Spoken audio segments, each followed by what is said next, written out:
الله أكبر الله أكبر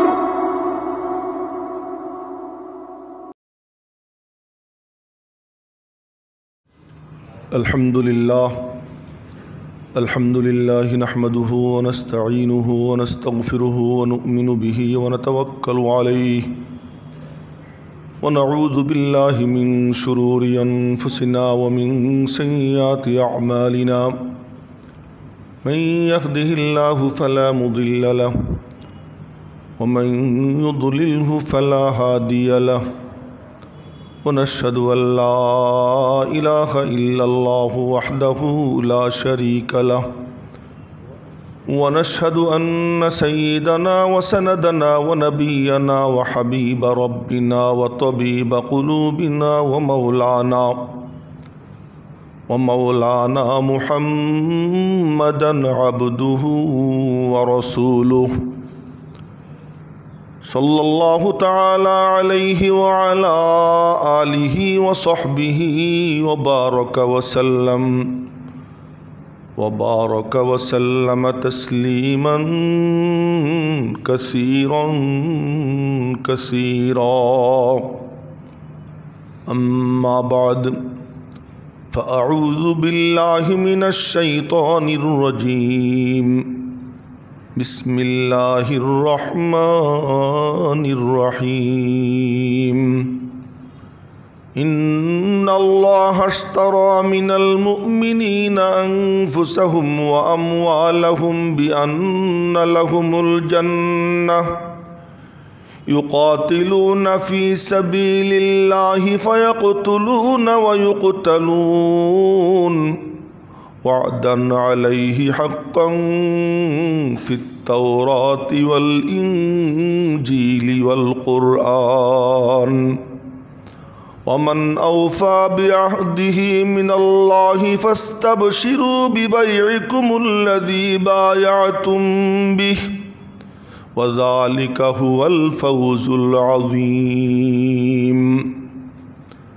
آمنت بالله صدق الله مولانا العلي العظيم وصدق رسوله النبي الأمي الكريم ونحن على ذلك لمن الشاهدين والشاكرين मुहतरम हाजिरीन माह मुहर्रम चलছে गत शुक्रवार मुहर्रमेर 1 तारीख छिलो आज मुहर्रमेर 8 तारीख माह मुहर्रम যখনই আসে তখনই আমাদের মনে পড়ে যায় যে এই মাসে এমন একটা দিবস আছে যেই দিবসটা অত্যন্ত তাৎপর্যময় যাকে আমরা আশুরা বলে স্মরণ করে থাকি।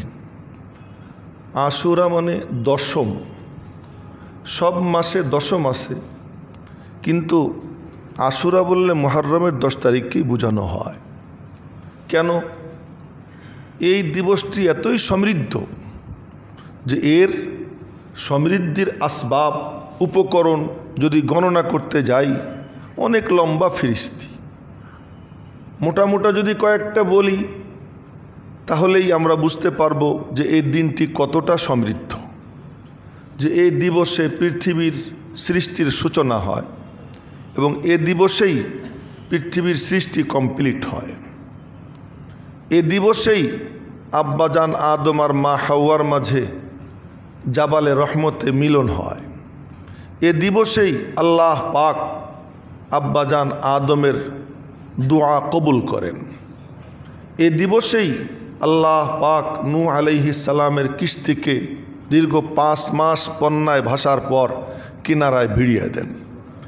এ দিবসেই আল্লাহ তাআলা হযরত মূসা আলাইহিস সালাম মজলুম রসুলকে তার উম্মতি সহ জালেম ফিরাউনের খপ্পর থেকে বাহরে কুলজুম এ কুদরতি সড়ক নির্মাণ করে আল্লাহ তাআলা তার দোস্তকে তার বন্ধুগণ সহ মুক্তির ব্যবস্থা করে দেন। এই দিবস এতটাই সমৃদ্ধ, হযরত ইউনূস আলাইহিস সালাম গভীর অন্ধকার রজনীতে সমুদ্রের অতল গহ্বরে পানির অন্ধকার, মাছের পেটের অন্ধকার, মাছের যে পাকস্থলী, এই পাকস্থলীর অন্ধকার, এই 3 অন্ধকারের মাঝে তিনি ডাক দিয়েছিলেন লা ইলাহা ইল্লা আনতা সুবহানাক। ওই ডাকে সাড়া দিয়ে রব্বুল আলামিন হযরত ইউনুস আলাইহিস সালামকে এই দিবসেই মুক্তি দিয়েছিলেন। এই দিবস এতটাই সমৃদ্ধ, সুতরাং এই দিবসের কপালে নতুন তিলক পরাণের কোনো দরকার নেই। এই দিবস এতটাই সমৃদ্ধ যে এই দিবসের এই সমৃদ্ধিতার কারণে জনাবে মুহাম্মদুর রাসূলুল্লাহ সাল্লাল্লাহু আলাইহি ওয়াসাল্লাম নিজে রোজা রাখছেন। তো নিজে যখন রোজা রাখছেন, কারবালা প্রান্তরে হুসাইনের শাহাদত তো হয় 61 হিজরিতে রাদিয়াল্লাহু তাআলা আনহু, আর নবীজি রোজা রাখছেন মদিনা শরীফ যখন আসলেন 1ম হিজরিতে। তো নবীজির রোজা 1ম হিজরিতে আর হুসাইন রাদিয়াল্লাহু তাআলা আনহুর শাহাদত 61 হিজরিতে, তাহলে কেমন করে কথা বলা যায় যে কারবালা প্রান্তরে হযরত হুসাইন রাদিয়াল্লাহু আনহুর শাহাদতের কারণে এ দিন সমৃদ্ধ? না, বরং হুসাইন রাদিয়াল্লাহু তাআলা আনহুর সোনালী কপাল যে আল্লাহ পাক ইচ্ছা করলে ওনাকে একদিন আগেও শাহাদত দিতে পারতেন, ইচ্ছা করলে একদিন পরেও এটাকে ডিলে করতে পারতেন, কিন্তু আল্লাহ পাক এই নবীদের নাম যখন উচ্চারণ হবে, পৃথিবী সৃষ্টির সূচনার আলোচনা যখন হবে, সমাপ্তির আলোচনা যখন হবে, হযরত ইউনুস আলাইহিস সালামের আলোচনা যখন হবে, মুসা আলাইহিস সালামের আলোচনা যখন হবে, তো হযরত হুসাইন রাদিয়াল্লাহু তাআলা আনহুর নামটাও তখন উচ্চারিত হবে। সুতরাং হযরত হুসাইন রাদিয়াল্লাহু তাআলা আনহু এই দিবসে শহীদ হয়ে ধন্য, ওনার শাহাদতের কারণে এই দিবস ধন্য, এই কথাটা কি না? ঠিক না। তাই এই দিবস আমাদের সামনে উপস্থিত। আগামী দিন 9ম মুহররম, এর পরের দিনই 10ই মুহররম আশুরা আসতেছে। তো এই আশুরার দিবস নবীজি রোজা রাখা শুরু করছেন। আর গত শুক্রবারে বলেছিলাম জিবরাইল এসে বলতেছেন খালিফুল ইয়াহুদ ওয়ান নাসারা, ইহুদি এবং খ্রিস্টানদের মুখালাফত করেন, বিরোধিতা করেন।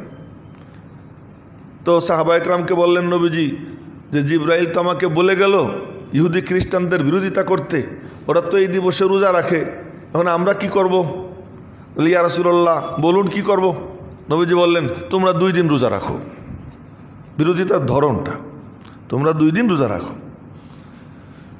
তো সুতরাং আগামীকাল আর পরশু, অথবা পরশু আর তরশু, এই 2 দিন রোজা রাখা এই মুহররমের 10 তারিখ উপলক্ষে, এটা হলো কি মুস্তাহাব, সুন্নত।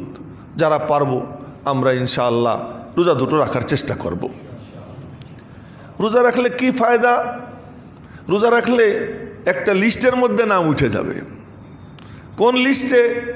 যেই লিস্টে নবীজির নাম, যেই লিস্টের মধ্যে সমস্ত সাহাবা একরামের নাম, যেই লিস্টের মধ্যে বুজুর্গানে দ্বীনের নাম, ওই লিস্টের মধ্যে আপনার নাম উঠবে যে ওই দিবসে কারা কারা রোজা রাখছে। এই ফিরিস্তি যখন করতে যাবে তো আপনার মতো সলিমুদ্দিন নামও ওই লিস্টের মধ্যে উঠে যাবে। এ হলো এই দিবসে রোজা রাখার সবচেয়ে বড় ক্রেডিট, সবচেয়ে বড় প্রাপ্তি, যে আমার নামটা ওই ফিরিস্তির মধ্যে চলে যাওয়া। কোনো ফিরিস্তির মধ্যে নিজেকে নিয়ে যাওয়া, কোনো ব্যারিকেডে বন্দি করা। ও ভাই, আপনারা দেখবেন যে প্রধানমন্ত্রীর পাশে দাঁড়াইয়ে আছে, যদি একটা ছবি কোনো রকম উঠাইতে পারে যে আমি প্রধানমন্ত্রীর পাশে দাঁড়াই রয়েছি, না, এই ছবি আর ডিলিট করে না, এটারে ঘরে টাঙ্গাইয়ে রাখে না। কি এর ফজিলত? এই ফজিলত আপনারা বুঝে নেন, আমি ফজিলতের কথা বলবো না, এর কতটুকু সওয়াব আছে সেটা আপনারা জানেন। কিন্তু আমি বলতে চাই, আমি কয়দিন আগে ময়মনসিংহে গেলাম, ওই যে 18 জন যে নৌকাডুবিতে মারা গেলেন, হাফেজ আলেমদের পরিবার, ওখানে গেলাম। তো ওখান থেকে ফিরতেছিলাম, 30 সালে এক মসজিদে মাগরিবের নামাজ এর জন্য নামলাম। তো মাগরিবের নামাজ পড়তে যাব, তো এর মধ্যে দেখি কয়েকজন আইসা ঘিরে ধরছে, জড়াই ধরছে। একজন চট করে মোবাইল অন করে, ক্যামেরা অন করে ক্লিক করে ছবি, আমি ছবি তোলো, হুজুর আপনার সাথে একটা ছবি রাখি। আমি এটা তো ঠিক না, অপ্রয়োজনে ছবি তোলা উচিত না। কিন্তু উচিত না বলতে বলতে সে তো কাম করে ফেলছে। আজকে ফেসবুক খুলে দেখি যে একজনের সাথে আমার ছবি। কে সে? ওই সিলেট কানাইঘাট চতুল ইউনিয়নের চেয়ারম্যান। আমার রাস্তায় পাইছে একখানে, সে আমার সাথে ছবি তুলছে, তা আমার পাশে বসে রয়েছে, আমিও একটু কারো কারো কাছে গুরুত্বপূর্ণ, তা আমার পাশে তার ছবিটা, এটা তার কাছে মজা লাগে। ও ভাই, হযরত হুসাইন রাদিয়াল্লাহু তাআলা আনহুর পাশে ছবি, নাম, হযরত আবু বকর সিদ্দিক রাদিয়াল্লাহু তাআলা আনহুর পাশে নাম, জনাবে মুহাম্মদুর রাসূলুল্লাহ সাল্লাল্লাহু আলাইহি ওয়াসাল্লামের নাম যে লিস্টে আছে ওই লিস্টে আমার নাম। এর থেকে বড় ফজিলত আর কি চাই? এর থেকে বড় ফজিলতের দরকার নেই। সব কি পরিমাণ, কয় লাখ কয় কোটি, বলে ও দিয়ে তোমার কি দরকার না? হযরত শাইখুল হিন্দ মাহমুদ হাসান দেওবন্দি রহমতুল্লাহ আলাইহি 2 রাকাত নামাজ বসে বসে পড়তেছেন। শাইখুল হিন্দ মাহমুদ হাসান দেওবন্দি দারুল উলুম দেওবন্দের প্রথম ছাত্র, বসে বসে পড়তেছেন। নামাজের পরে এক শাগরেদ বললেন, হযরত দাঁড়াই পড়লে ডবল সওয়াব, বসে পড়লে অর্ধেক সওয়াব, বসে বসে পড়তেছেন। পড়লেন, উনি বললেন আমার সওয়াবের দরকার নেই। কি দরকার? আমার তো নবীজির সঙ্গে নিজেকে মিলানো দরকার। নবীজি এই 2 রাকাত নামাজ কি করতেন? বসে পড়তেন। তা আমিও কি করলাম? বসে পড়লাম। তো সুতরাং আমি অন্য আঙ্গিকে আপনাদের সামনে কথা বোঝানোর চেষ্টা করলাম যে আশুরার রোজার সবচেয়ে বড় প্রাপ্তি যে আমার আপনার নাম ওই লিস্টের মধ্যে উঠবে, এবং আমার আপনার আলোচনা নাম উচ্চারণ তখন হবে যখন মুসা আলাইহিস সালামের নাম উচ্চারিত হবে। যেই লিস্টের মধ্যে হযরত ইউনূস আলাইহিস সালামের নাম উচ্চারিত হয় ওই লিস্টের মধ্যে আমার আপনার নাম উঠে যায়। এর থেকে বড় ফজিলত আর কি দরকার? মেরে মোহতারাম ভাইও, একটা কথা গেল। দ্বিতীয় কথা, গত শুক্রবারে বলতেছিলাম যে মুহররম আরবি নববর্ষ আসলে মানুষ একটু আনন্দ উদযাপন করে, কিন্তু ইসলামের ইতিহাস এমনই যে কোনো আনন্দের উপলক্ষ নববর্ষে রাখা হয়নি। তার কারণ বলে এই নববর্ষের প্রথম তারিখে, মুহররমের 1 তারিখে এই উম্মতের গর্ব, এই উম্মতের সম্মানের প্রতীক, এই উম্মতের ইজ্জতের প্রতীক, এই উম্মতের মধ্যে এমন এক সত্তা, যেই সত্তা সম্পর্কে নবীজি বলেন প্রত্যেক উম্মতে একজন মুহাদ্দাস থাকে। মুহাদ্দাস, নবীজির ভাষা শুনেই, ফি কুল্লি উম্মতিন মুহাদ্দাস, প্রত্যেক উম্মতে একজন মুহাদ্দাস থাকে। মুহাদ্দাস মানে যার অন্তরে আল্লাহ পাক সত্য কথা ঢেলে দিয়ে তার জুবান দিয়ে সত্য কথা উচ্চারণ করান, এমন ব্যক্তিকে মুহাদ্দাস বলা হয়।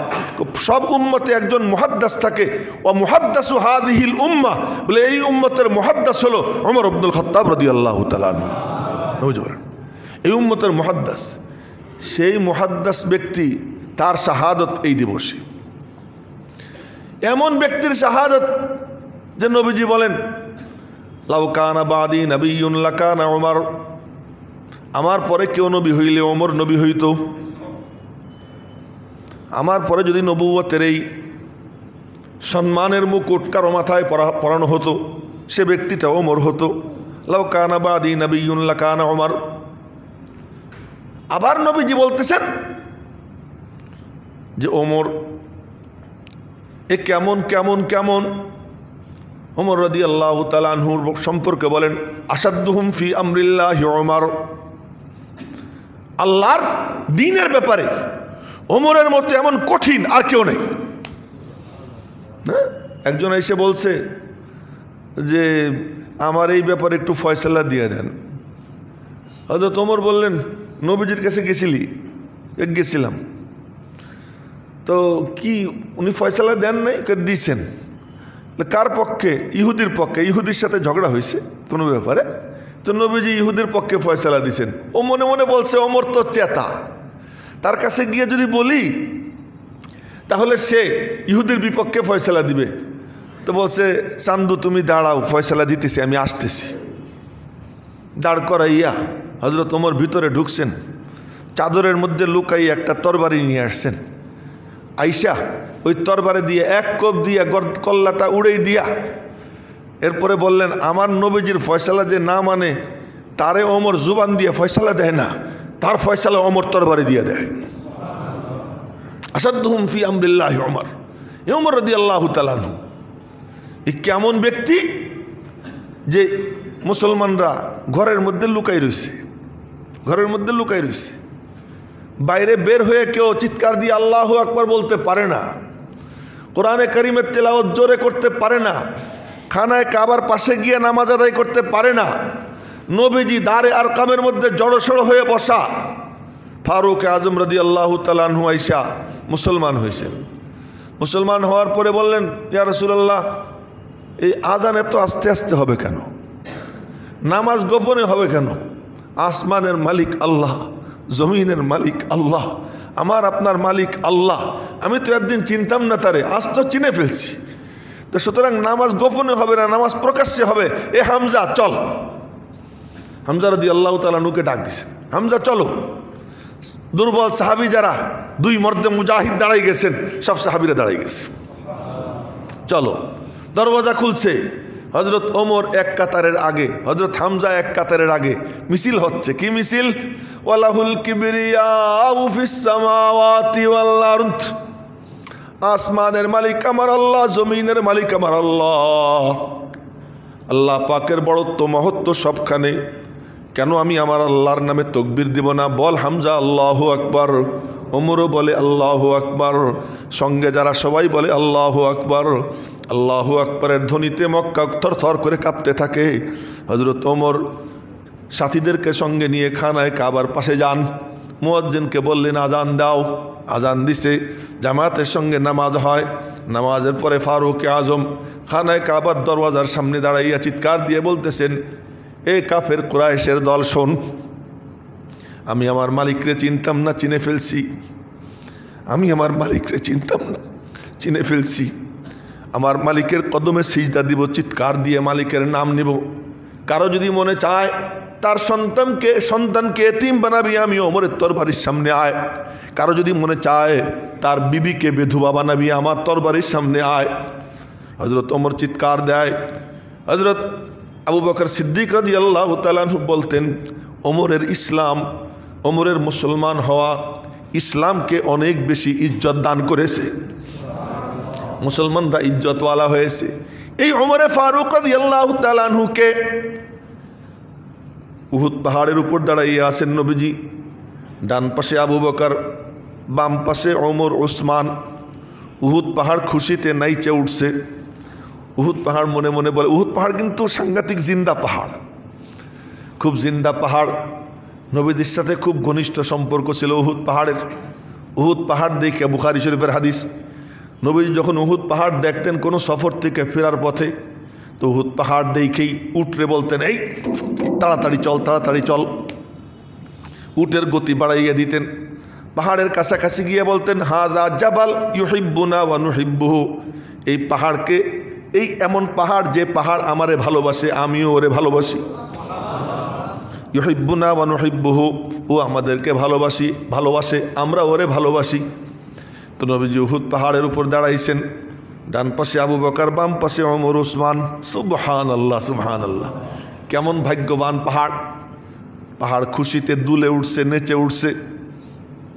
পাহাড় যখন নেচে উঠছে, দো জাহানের বাদশার হাতে লাঠি, লাঠি দিয়ে পাহাড়ে গুঁতে মারছেন। উসকুন উহুদ, এ উহুদ তুই শান্ত হ, ফাইন্না মা আলাইকা নাবিয়্যুন আও সিদ্দীকুন আও শহীদান। তোর উপরে আমি নবী, আমার ডান পাশে সিদ্দিক, বাম পাশে দুইজন শহীদ। হযরত ওমর বুঝে ফেললেন, আমি ওমরের স্বাভাবিক মৌত হবে না, আমার শাহাদতের মৌত হবে। হযরত ওমর বুঝে ফেলছেন, নবীজি বলছেন যে আমার ডান পাশে আবু বকর, এ হলো সিদ্দিক। তখন সবাই বুঝে ফেলে আবু বকরের জন্য শাহাদতের দরকার নাই, তার কারণ আবু বকরকে আল্লাহ তাআলা এমন মাকাম দান করেছে, শহীদ হয়ে তার কপালে নতুন কোনো পালক আর লাগবে না। এই জন্য আবু বকরকে আল্লাহ তাআলা রাইখা দিয়েছেন সিদ্দিক। ও তো সিদ্দিক আও শহীদান, দুইজন শহীদ। এই হযরত ওমর রাদিয়াল্লাহু তাআলা আনহু, মেরে মুহতারাম ভাইও, ওনার শানে বলতে গেলে তো আমার খুব মজাই লাগে এবং অনেক লম্বা টাইমই বলা যাবে, কিন্তু সংক্ষেপ করতেছি। হযরত ফারুক আজম ওমর রাদিয়াল্লাহু তাআলা আনহু এমন সত্তা, যখন কোনো রাস্তা দিয়ে হাঁটা দিতেন, ওই রাস্তায় কোনো শয়তান থাকতো না, ওই রাস্তায় কোনো শয়তান থাকতো না। শয়তান পলাইতো হযরত ওমরের দেইখা। যে শয়তানকে উনি দেখতেন না, ধরারও কোনো সামর্থ্য হযরত ওমরের ছিল না, কিন্তু ওনার ব্যক্তিত্ব আল্লাহ পাক এমন দান করেছিলেন, ওনাকে দেখে শয়তান পালাইতো। এমন সত্তা, এমন সত্তা নবীজি নিজে দেখে দেখে হাসছেন যে ওমর রে দেখে শয়তান দৌড়ে পলাইতেছে। এ দৃশ্য নবীজি দেখছেন, দেখে মুস্কি মুস্কি হাসতেছেন।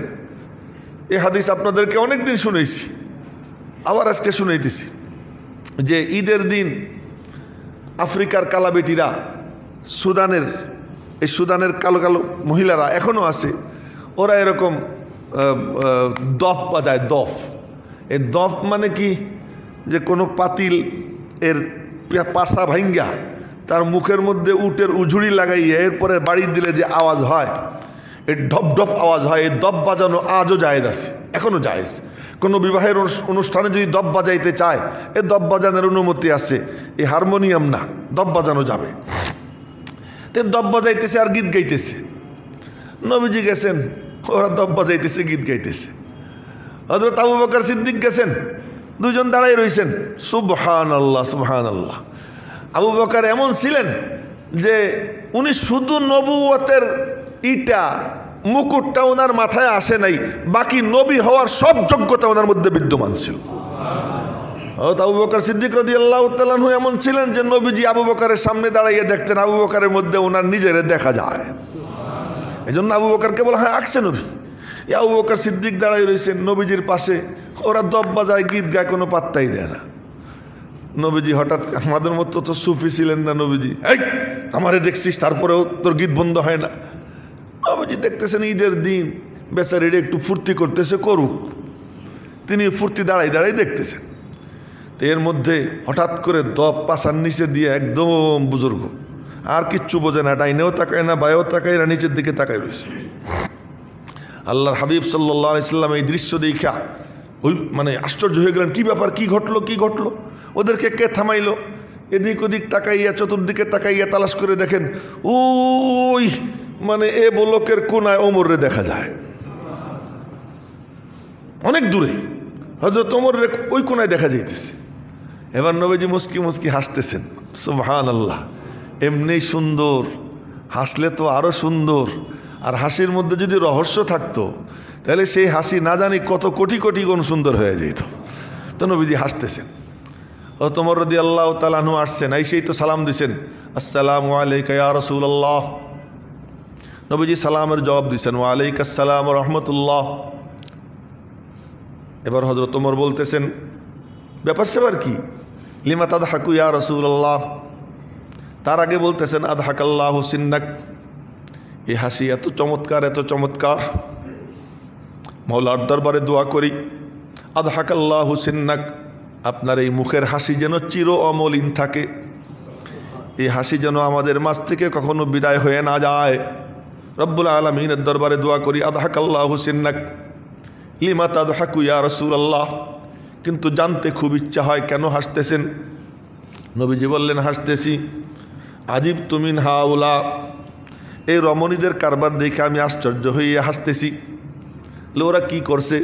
এতক্ষণ দফ বাজাইতেছিল, গীত গাইতেছিল, আমারেও কোনো পাত্তা দিল না, আবু বকরেরও পাত্তা দিল না। আর দেখো তোমারে দেখা ওই যে পাশার নিচে দফ দিয়ে বসে রয়েছে, দফ পাশার নিচে দিয়ে বুজুর্গ সেই গেছে। ওমর রাদিয়াল্লাহু তাআলা আনহু বললেন, আমারে দেখে কেন ভয় পাবে? আপনারে কেন ভয় পায় না? আপনারা কেন ভয় পায় না? আবু বকরের কেন ভয় পায় না? চোখ বড় বড় কইরা ওদের দিকে তাকাইছেন। নবীজি বললেন, ওমর ওদের দিকে চোখ বড় বড় করে তাকাইও না, ওরা তোমার চোখের গরম সহ্য করতে পারবে নি। ওদের দিকে গরম চক্ষু দিও না, ওদের কিচ্ছু করার নাই। এতক্ষণ পর্যন্ত শয়তান এখানে ছিল, শয়তানের প্ররোচনায় ওরা এটা করতেছিল। তোমার এদিকে শয়তানও ভাগছে, দফও পাশার নিচে চলে গেছে। ওমর রাদিয়াল্লাহু তাআলা আনহু এমন ব্যক্তি, যতদিন পর্যন্ত ধরা পৃষ্ঠে ছিলেন, যতদিন পর্যন্ত ধরা পৃষ্ঠে ছিলেন, বাঘ আর ছাগল এক ঘাটে পানি খাইত, সন্ত্রাসীরা সব গর্তের মধ্যে ছিল, ফিতনাবাজরা ফিতনা করার মতো কোনো হিম্মত পায় নাই, সাহস পায় নাই।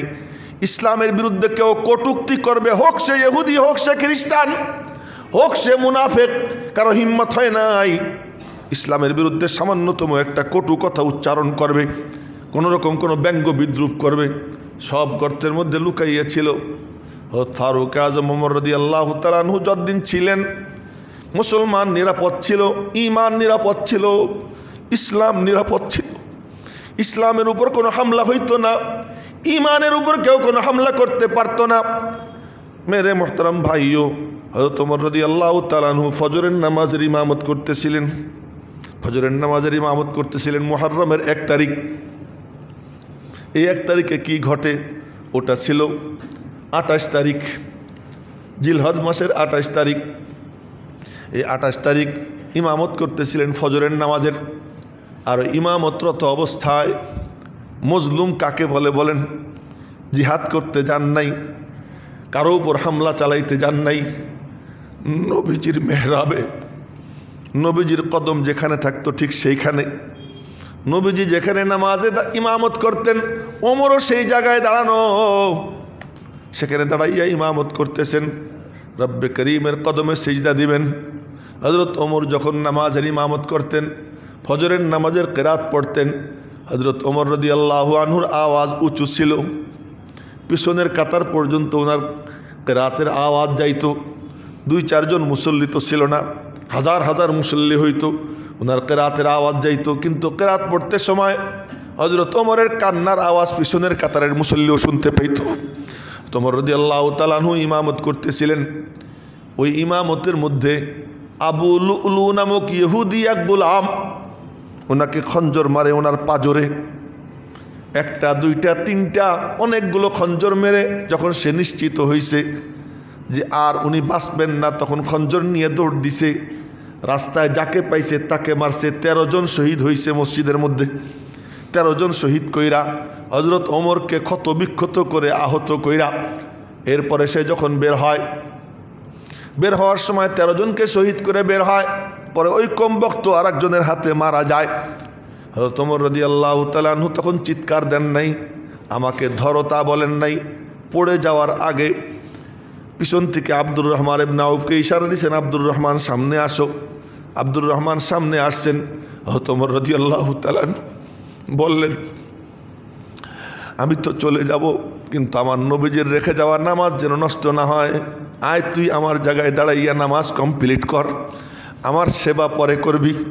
আব্দুর রহমান ইবনে আউফকে নিজের জায়গায় দাঁড় করাইয়া ওখানে পড়ে থাকলেন। নামাজের শেষে হযরত ওমর রাদিয়াল্লাহু আনহুকে ধরাধরি করে নিয়ে যাওয়া হলো। 3 দিন পর মুহররমের 1 তারিখ এই দিবসে তিনি দুনিয়ার থেকে বিদায় নিলেন, শাহাদত বরণ করলেন। মেরে মোহতারাম ভাইও, শাহাদত বরণের পর শাহাদতের সময়ের একটু আগের ঘটনা, হযরত আব্দুল্লাহ ইবনে ওমরের কোলে ওনার মাথা, বুকে ওনার মাথা। উনি বললেন, আব্দুল্লাহ আমার মাথাটা মাটিতে রেখে দাও, আমার মাথা মাটিতে রেখে দাও। হযরত আব্দুল্লাহ বাপের চেহারার দিকে তাকাইয়া মাথাটা রানের উপর রাখছেন। হযরত ওমর বললেন, কথা শুনতেছ না আমি কি বলতেছি? মাটিতে রাখো। বাপের ধমক খাইয়া মাথা মাটিতে রাখছে। মাটিতে রাখার পর হযরত ওমর নিজের গাল মুবারক একবার এই গাল মাটিতে শোয়ান আর একবার ওই গাল মাটিতে শোয়ান আর বলতেছেন, আল্লাহ ওমররে তুমি মাফ করে দাও, ওমরকে তুমি মাফ করে দাও। এমন সময় হযরত হুসাইন রাদিয়াল্লাহু আনহু শহীদে কারবালার আব্বা হযরত আলী রাদিয়াল্লাহু তাআলা আনহু আসছেন। আইসা বললেন, কি ব্যাপার,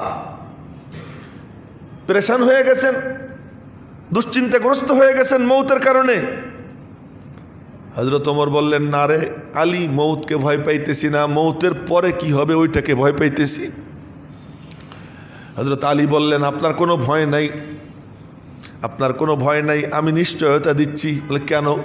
আমি কতবার নবীজিকে বলতে শুনেছি, দাখালতু আনা ওয়া আবু বকর ওয়া উমর, খারাজতু আনা ওয়া আবু বকর ওয়া উমর, আমানতু বিহি আনা ওয়া আবু বকর ওয়া উমর।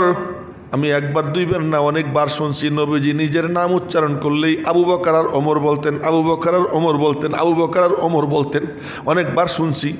আমি নিশ্চিত আপনি আপনার সঙ্গীর সঙ্গেই থাকবেন, আপনার দুশ্চিন্তার কোনো কারণ নাই।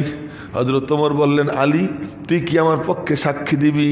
হযরত আলী বললেন, শুধু আমি না, আমার বেটা হাসানও আপনার পক্ষে সাক্ষী দিবে, আপনি নিশ্চিন্ত থাকেন। হযরত ওমর রাদিয়াল্লাহু আনহু শাহাদত এর উপর বলতে গেলেই তো ঘণ্টাখানেক আরও দরকার, ওদিকে যাব না। শুধু এতটুকু বলি, হজরত ওমরের শাহাদত মুহররমের 1 তারিখ।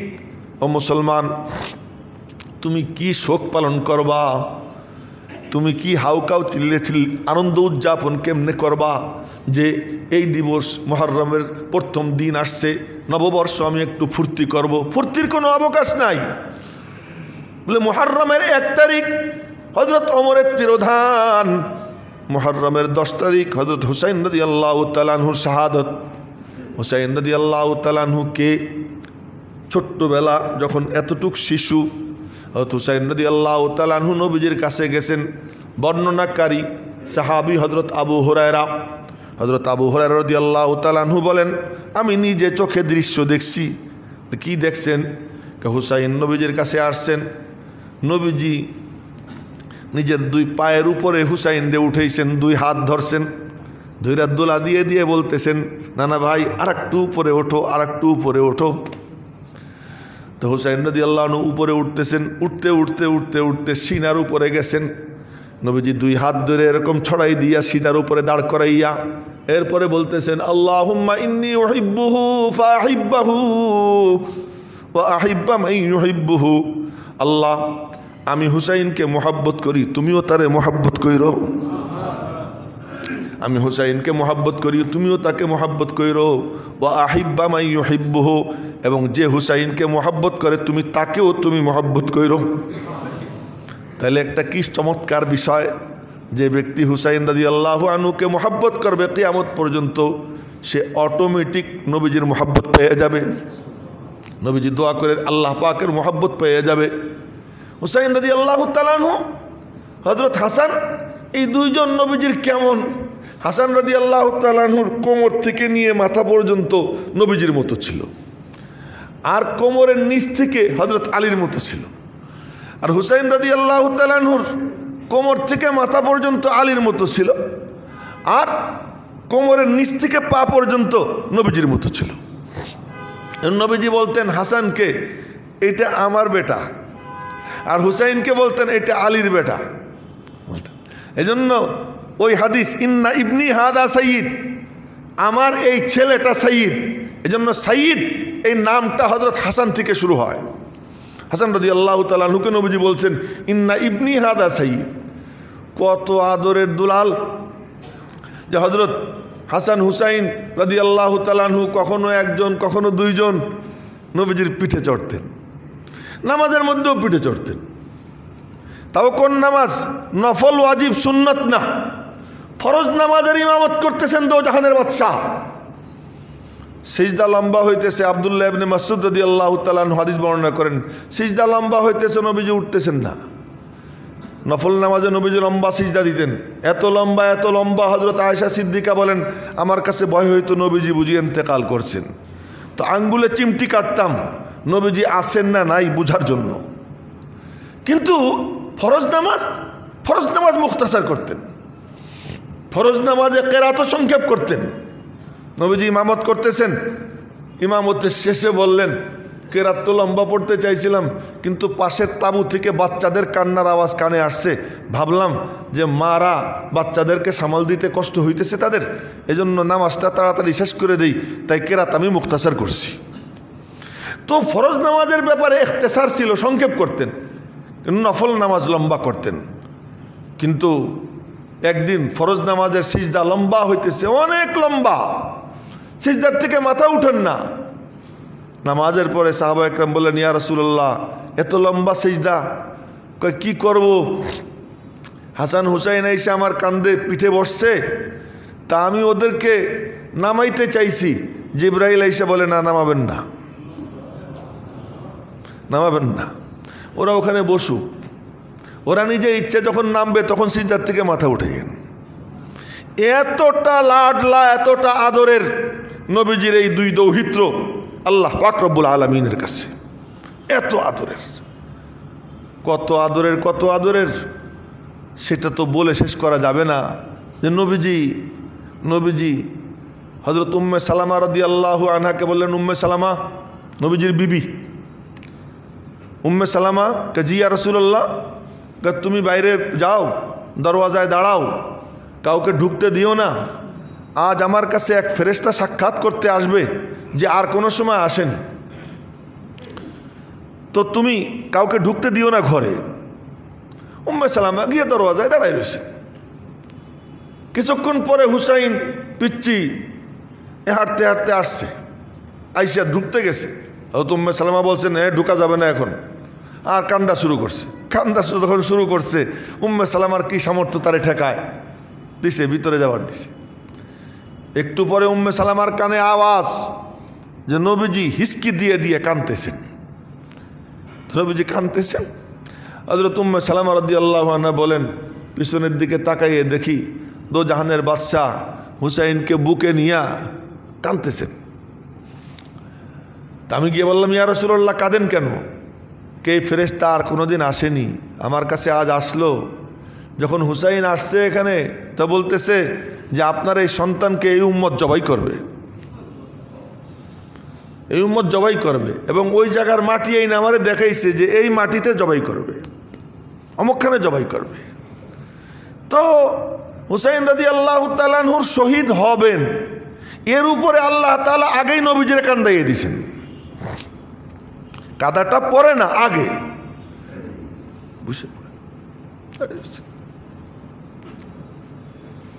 আগেই কাদাইছেন।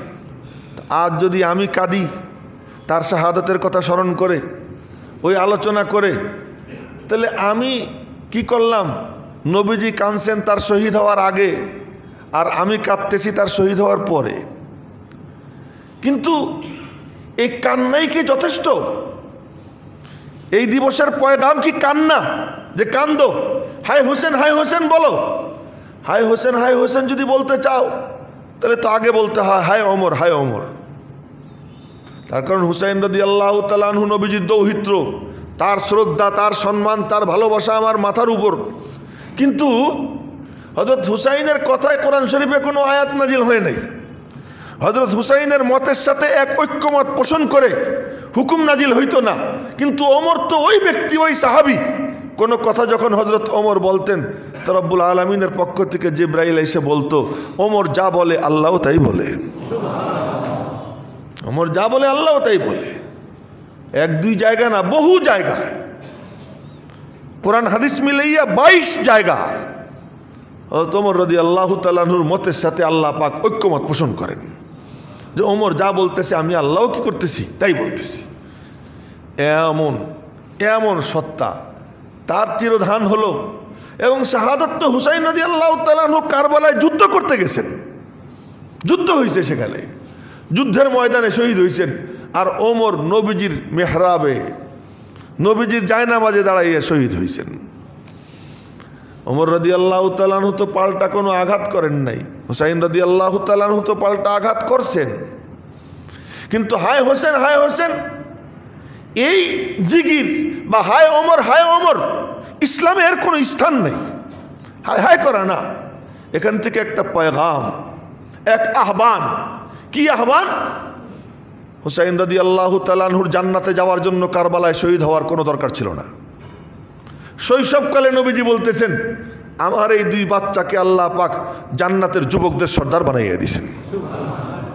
এ তো জান্নাতের সর্দার আগে হয়ে রয়েছে, তো তার জান্নাতের জন্য কারবালা প্রান্তরে যাওয়ার কোনো দরকার ছিল না। হুসাইন রাদিয়াল্লাহু তাআলা আনহু কারবালা প্রান্তরে গেছেন এক আহ্বান নিয়ে। কি আহ্বান? এই মনে রাখো, দিনের জন্য যা কিছু দেওয়া লাগে সব দিতে তোমরা প্রস্তুত থাকো। দেখো, আমি সপরিবারে আমার সব কিছু দিনের জন্য, শুধু একটা জিনিস, কি জিনিস? ভালো করে শুনে রাখবো, আয়ান কুসুদ্দিন ওয়া আনা হাই, দিনের গায়ে খোঁচা লাগবে আর আমি জিন্দা থাকবো, এ হতে পারে না। ইসলামের আজিমত, ইসলামের যে ফাসেক খলিফা হইতে পারে, জায়েজ আছে, ভালো করে মনে রাখবেন। ইসলামে ফাসেক খলিফা হইতে পারে, বৈধ, কিন্তু মুত্তাকি পরহেজগারকে খলিফা বানানো উত্তম। হুসাইন রাদিয়াল্লাহু তাআলা আনহুর ইশা লাগছে যে আমার নবীজির দিন, এর মধ্যে উত্তম যে সাইটটা, এই সাইটটা বাদ পড়বে, কেবলমাত্র বৈধতার উপর থাকবে, তা হতে পারে না। আমি একজন দিনদার নেককারকে খলিফা বানানোর জন্য আমি সংগ্রাম করব। তিনি সংগ্রাম করেছেন। হকের উপরে যদি কেউ সংগ্রাম করে আর সংগ্রাম করতে গিয়ে যদি তার সব কিছু উজাড় হয়ে যায়, মঞ্জিলে মকসুদে পৌঁছতে নাও পারে, সে কামিয়াব। কেন? যে তার পথ চলাটা হকের পথে। আমার ফলাফল কিন্তু আমার আপনার হাতে না, ফলাফল কার হাতে? নতিজা কার হাতে? আল্লাহ। আমার কাম কি? আমার কাম হলো পথ চলা। मैं अकेला चल रहा था जानिबे मंजिल मगर, मैं अकेला चल रहा था जानिबे मंजिल मगर, राह रो मिलता रहा काफिला बनता चला। আমি একাই চলবো, কেউ আমার সঙ্গে নাই। হকের আওয়াজ আমি বুলন্দ করব। যদি তোর ডাক শুনে কেউ না আসে, তবে একলা চলো, একলা চলো, একলা চলো রে। তোমার ডাকে কেউ সাড়া দিল না, তুমি বলো দরকার নেই কারো, আমি যাব একা। ইন্নী যাহিবুন ইলা রব্বি, আমি আমার রব্বের দিকে যাত্রা করব। তুমি যাত্রা করো। তোমার যাত্রা যদি রব্বের দিকে হয়, যদিও তুমি একা হও, তুমি কামিয়াব। হুসাইন রাদিয়াল্লাহু তাআলা আনহু যখন যাচ্ছিলেন, ইতিহাস যখন পড়ি আশ্চর্য লাগে। বর্ষিয়ান সাহাবীরা আসছেন, হুসাইন যাও না। আব্দুল্লাহ ইবনে ওমরের মতো বর্ষিয়ান সাহাবী। আব্দুল্লাহ ইবনে ওমরের বয়স যখন উহুদের যুদ্ধ হয়, তখন হযরত আব্দুল্লাহ ইবনে ওমর রাদিয়াল্লাহু আনহুমার বয়স 15 ছুঁই না। তো এই বয়স হযরত আব্দুল্লাহ ইবনে আব্বাস রাদিয়াল্লাহু আনহুমা, উনিও হুসাইন থেকে বয়সে অনেক বড় রাদিয়াল্লাহু তাআলা আনহু। উনরা আসছেন, তুমি যাবা না, যাইও না। হুসাইন রাদিয়াল্লাহু তাআলা আনহু বলছেন, না আমি তো সিদ্ধান্ত নিয়ে ফেলছি। নবীর রক্ত যার ধমনীতে প্রবাহিত, সে তো সিদ্ধান্ত নিয়ে পিছপা হতে পারে না, আমি যাব। এবং গেছেন। যখন তিনি বুঝতে পারছেন জীবন চলে যাবে, সব পরিবারে সকলকে শহীদ হয়ে যেতে হবে, ইচ্ছা করলে পলাইতে পারতেন। পলানের অনেক রাস্তা ছিল, কিন্তু হুসাইন যার ধমনীতে নবীজির রক্ত প্রবাহিত, তিনি কেমন করে পালিয়ে আসেন? না, সবক দিয়ে যাব, পয়গাম দিয়ে যাব যে দেখো আল্লাহর দ্বীনের জন্য আল্লাহর রসুলের বংশ কিভাবে তাদের রক্ত ঝরাইল। 17 জন শহীদ। কয়জন? 17 জন। নবীজির রক্ত যাদের ধমনীতে প্রবাহিত, এমন 17 জন, যার মধ্যে একজনের বয়স মাত্র 2 বছর। যার মধ্যে একজনের বয়স মাত্র 2 বছর, নাম তার আব্দুল্লাহ। সর্বশেষ হুসাইন রাদিয়াল্লাহু আনহুর আগে যে শাহাদত বরণ করে যে বাচ্চা, হারে আল্লাহর খেলা। ওই বাচ্চা হযরত হুসাইন রাদিয়াল্লাহু আনহুর কোলে। উনি মনে করতেছেন একটু পরে তো শহীদ হয়ে যাব, বাচ্চাটার একটু আদর করে যাই। আদর করার জন্য কোলে নিছেন। কোলে যখন নিছেন, আর এক কম বক্ত সে একটা তীর মারছে, তীর না বর্ষা মারছে। আর ওই বর্ষাটা গিয়ে বাচ্চার গলায় লাগছে, এখানে গলায় লেগে ঘাড়ের এখান দিয়ে বের হয়ে গেছে।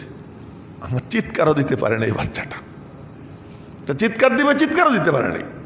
হুসাইন রাদিয়াল্লাহু তাআলা আনহু ওই রক্ত 2 হাতে নিছেন, নিয়ে আসমানের দিকে চাইলেছেন। চাইলে মেরে বললেন, আল্লাহ এরপরেও তুমি খুশি হয়ে যাও, তোমার সন্তুষ্টি চাই। তো হুসাইন রাদিয়াল্লাহু তাআলা আনহু এই ময়দানে সব পরিবারের জীবন দিয়া পয়গাম দিয়ে গেছেন, আমি হাই হুসাইন করি। আমার হাই হুসাইনের তার কি দরকার?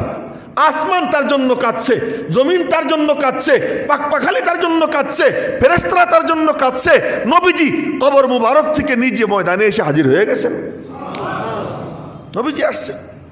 হযরত আব্দুল্লাহ ইবনে আব্বাস রাদিয়াল্লাহু তাআলা আনহু বলেন, আমি ঘুমিয়ে আসি এই 10 তারিখ 61 হিজরির 10 তারিখে ঘুমিয়ে আসি। স্বপ্নে দেখি নবীজি হন্তদন্ত হয়ে ছুটে আসছেন, হাতে একটা শিশি বোতল, বোতলের মধ্যে লাল রক্ত। বললাম, ইয়া রাসূলুল্লাহ কি ব্যাপার? তুমি জানো না আমার কলিজার টুকরা কারবালা প্রান্তরে নির্মমভাবে শহীদ হইতেছে, আমি রক্ত জমা করতেছি, এই রক্ত নিয়ে কিয়ামতের দিন আল্লাহ পাকের দরবারে আমি নালিশ করব।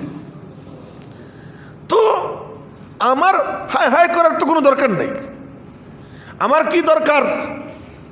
গত শুক্রবারে যে হাদিস শুনেছিলাম যে আমরা বলি নবীজিরে মহব্বত করি, নবীজিরে মহব্বত করি, নবীজিরে ভালোবাসি, হুসাইনরে ভালোবাসি, হাসানকে ভালোবাসি, কিন্তু ভালোবাসা কাকে বলে? এই হাদিস গত শুক্রবারে আপনাদেরকে শুনেছিলাম, আজ আবার শুনাইয়ে দিই যে নবীজি অজু করতেছেন, অজুর পানি টপটপাইয়া নিচে পড়ে, কিন্তু পানির কোনো ফোঁটা মাটিতে পড়তে পারে না। কোনো না কোনো সাহাবী হাতে নিতেছেন, নিয়া যার মনে চাচ্ছে খাইতেছেন, যে খাওয়ার মতো না, তার কারণ হাতে লাইগা রয়েছে অল্প একটু, বুকে ডলতেছেন, মুখে ডলতেছেন, এরকমভাবে পাড়াপাড়ি চলতেছে। আর নবীজি এই দৃশ্য দেখে মুস্কি মুস্কি হাসতেছেন। অজুর শেষে বললেন, মা ইয়াহমিলুকুম আলা হাদা, এই যা তোমরা করলা এর উপরে তোমাদেরকে কোন জিনিসে উদ্বুদ্ধ করতেছে? সাহাবা একরাম বললেন, ইয়া রাসূলুল্লাহ, হুব্বুল্লাহ ও হুব্বু রাসূলিহি, আল্লাহ এবং তার রসুলের ভালোবাসায় আমাদেরকে এই কাজ করতে উদ্বুদ্ধ করতেছে। নবীজি বললেন, সত্যি সত্যি ভালোবাসো আমাকে? বলে, জি ইয়া রাসূলুল্লাহ।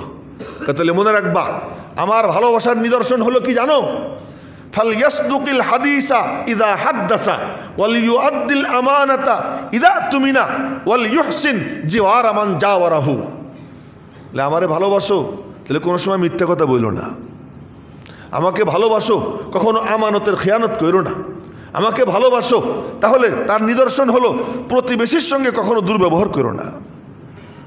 আমি ভালোবাসার চিৎকার দিলাম, মিথ্যার বেসাতিতে আমার সব কাণ্ড কারবার ভরা, আমানতের খিয়ানত দিয়ে ভরা, আল্লাহর নাফরমানিতে ভরা। এটা কোনো কারবালার শহীদদের প্রতি ভালোবাসার নিদর্শন না, এটা নবীজির প্রতি ভালোবাসার কোনো নিদর্শন না। নবীজির প্রতি ভালোবাসার নিদর্শন তার আনা দিনকে বুকের সঙ্গে কি করা? জড়াইয়া ধরা। আলোচনা আজকে শেষ করতে পারবো না, আলোচনা এই পর্যন্তই থাকবে। আপনারা দান বাক্স চালাইয়া দেন।